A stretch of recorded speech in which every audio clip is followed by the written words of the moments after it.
Hello students, आज हम लोग यूनिट बेसिक कॉन्सेप्ट में लेक्चर नंबर 4 में हैं और यहाँ केमिकल कॉम्बिनेशंस के लॉ का स्टडी कर रहे हैं हम लोग, अर्थात रासायनिक संयोग के नियमों का स्टडी कर रहे हैं। आज का टॉपिक है व्युत्क्रम अनुपात का नियम, law of reciprocal proportion. Students, इस लॉ में दो भिन्न भिन्न तत्वों के भारों का अनुपात किसी तीसरे तत्व के निश्चित भार से संयोग करता है। तो आइए इसकी कंडीशंस को पढ़ते हैं और इसे एक परिभाषा में कन्वर्ट करते हैं, यानी डेफिनेशन में कन्वर्ट करते हैं। दो तत्वों के विभिन्न भारों का अनुपात जो अलग अलग किसी तीसरे तत्व के निश्चित भार से संयोग करता है, वही होता है जिसमें वे परस्पर संयुक्त होते हैं या उसका एक सिंपल मल्टीपल होते हैं, सरल गुणक होते हैं। तो अब इस रूल को एक एग्जाम्पल के माध्यम से क्लियर करते हैं। स्टूडेंट्स, इस एग्जाम्पल में 3 एलिमेंट्स हैं जो आपस में केमिकल रिएक्टिव हैं और ये आपस में रासायनिक क्रिया करके 3 प्रोडक्ट बनाते हैं। तो पहले इसे डायग्राम के माध्यम से फॉर्मेशन केस को समझते हैं। 3 एलिमेंट्स में first element is copper Cu, second element is sulphur and third element is oxygen, अर्थात तांबा, गंधक और ऑक्सीजन, इन 3 तत्वों से मिलकर 3 नए प्रोडक्ट्स का फॉर्मेशन होता है। कॉपर सल्फर से क्रिया करके CuS बनाता है जिसका परसेंटेज है 66.5%, जबकि सल्फर ऑक्सीजन से रिएक्ट करके सल्फर ट्राईऑक्साइड का फॉर्मेशन करता है जो लगभग 40% की प्रेजेंस में है। देन कॉपर ऑक्सीजन से रिएक्ट करके CuO का फॉर्मेशन करता है जो 79.9% है, एस्टिमेट होता है। तो अब इन तीनों आंकड़ों में, अर्थात ये जो 3 प्रोडक्ट्स का फॉर्मेशन देख रहे हैं हम यहाँ, इन फॉर्मेशन केसेस में जो बोथ एलिमेंट हैं प्रोडक्ट्स में, उनके बीच में संयुग्मन का क्या रेशियो है, यानी कॉम्बिनेशन का क्या अनुपात है, और उसके माध्यम से हम इस लॉ को प्रूव करते हैं। सबसे पहले CuS में कॉपर और सल्फर का परसेंटेज। तो CuS में 66.5% Cu की उपस्थिति है, जबकि 33.5% सल्फर की उपस्थिति है, गंधक की उपस्थिति है। तो इनको एज ए रेशियो रिप्रेजेंट करें, 66.5 रेशियो 33.5। सिंप्लीफाई करेंगे तो रेशियो मिलेगा 1:0.50, जबकि CuO में कॉपर और ऑक्सीजन का रेशियो, कॉपर का रेशियो है 79.9% एंड ऑक्सीजन है 20.1%। So ratio is 79.9% and 20.1%।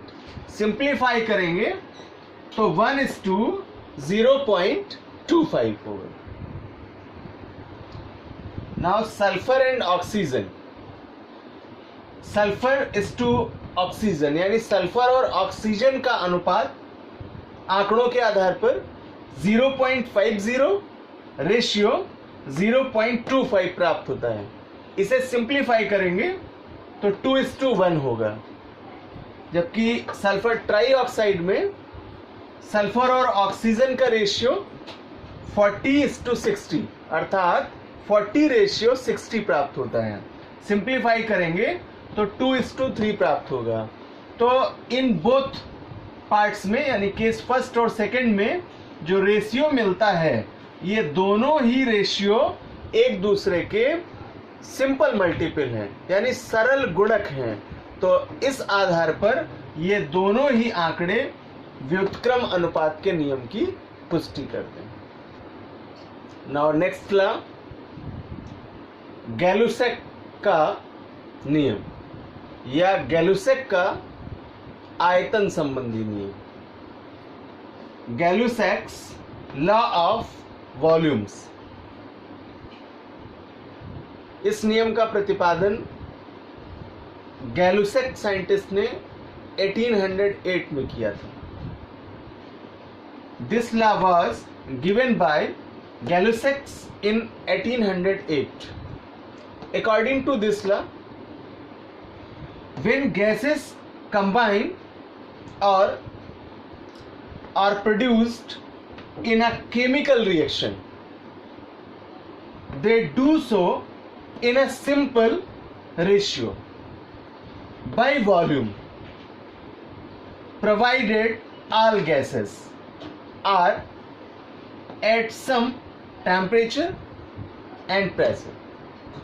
अर्थात जब गैसें परस्पर संयोग करती हैं तब समान ताप और दाब पर उनके अभिकारी आयतनों में तथा अभिक्रिया गैसीय उत्पादों के आयतनों में सरल पूर्णांक रेशियो होता है। तो एक एग्जाम्पल के माध्यम से इसे क्लियर करेंगे। 100 ml of hydrogen and 50 ml of oxygen react with one another and make 100 ml quantity of water. In this given practical, the ratio of hydrogen and oxygen is 100:50, या सिंपल करेंगे इसे तो 2:1। इस अनुपात में ये एक दूसरे से संयोग करते हैं, जो कि गैलुसेक के नियम की पुष्टि करते हैं। Next law, Avogadro law, Avogadro नियम। सर्वप्रथम 1811 में इस नियम का प्रतिपादन एवोगैड्रो साइंटिस्ट ने किया था। This law is proposed by Avogadro in 1811.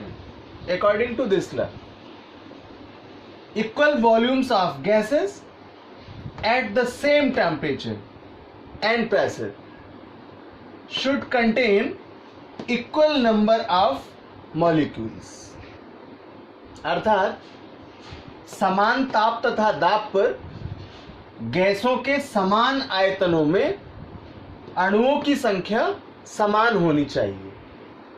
अब यहां दो बातें, सबसे पहले तो वॉल्यूम, इसे V से रिप्रेजेंट करेंगे, और दूसरा अणुओं की संख्या, इसे N से रिप्रेजेंट करेंगे।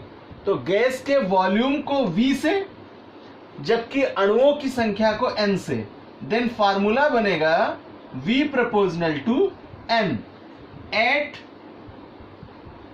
constant temperature and pressure or equal temperature and pressure. According to condition of Avogadro law, V proportional to N at constant T and P। अर्थात समान ताप और दाब पर गैस पदार्थ के वॉल्यूम उसके अणुओं की संख्या के प्रोपोर्शनल होते हैं। इसे हम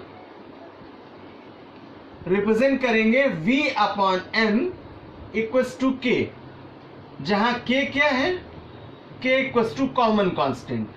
अर्थात K एक प्रकार का स्थिरांक होगा।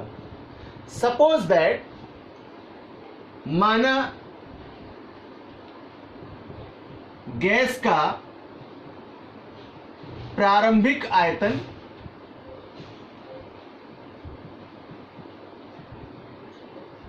V1, तब इसके अणुओं की संख्या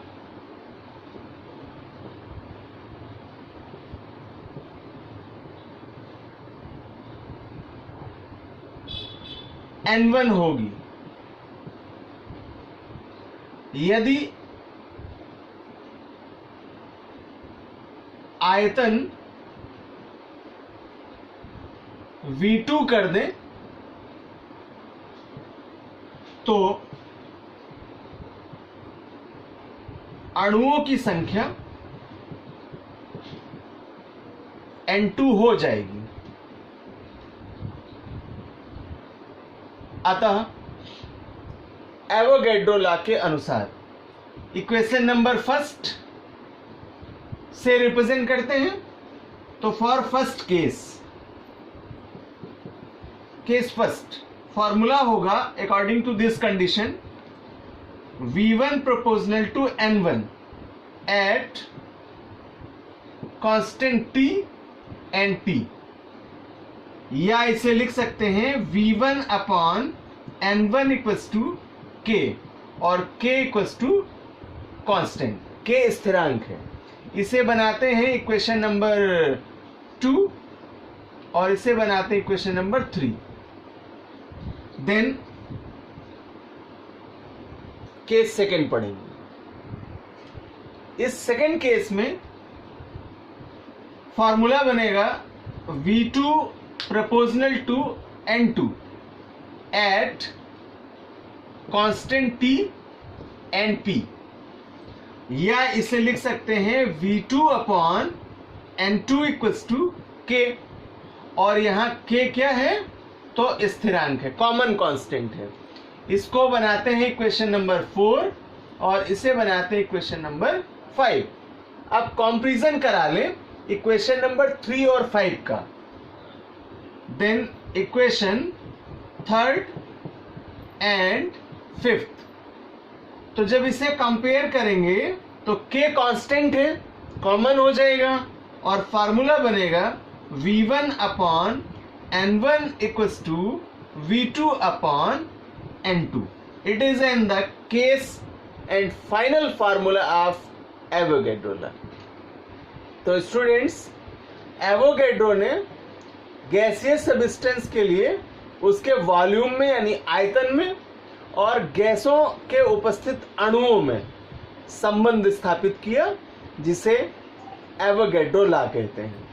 और स्पेशली गैस के 1 मोल के लिए अणुओं की संख्या ज्ञात की, जिसका वैल्यू 6.022 इंटू 10⁻23 होता है। इसे एवोगैड्रो नंबर या एवोगैड्रो संख्या कहते हैं। तो जब हम लोग इसका न्यूमेरिकल करेंगे या कहीं कंडीशन मोल्स के लिए फाइंड आउट करेंगे, देन इस वैल्यू को पुट अप करेंगे। तो इस प्रकार स्टूडेंट्स हम लोगों ने रासायनिक संयोग के नियमों को कंप्लीट किया।